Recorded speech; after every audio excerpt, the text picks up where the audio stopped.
So you talk about you've mentioned a couple times like being far away from home. You're from Lubbock, Texas, and you go to Mississippi State.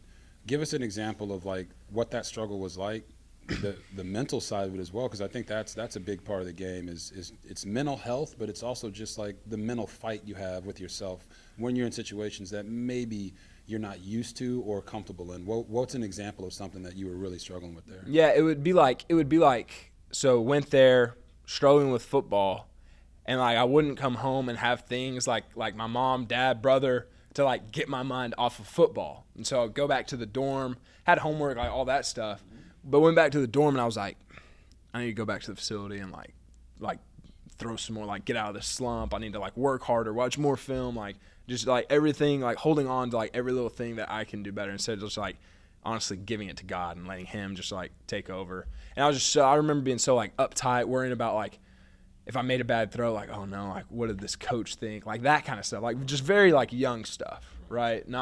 I wasn't mentally tough.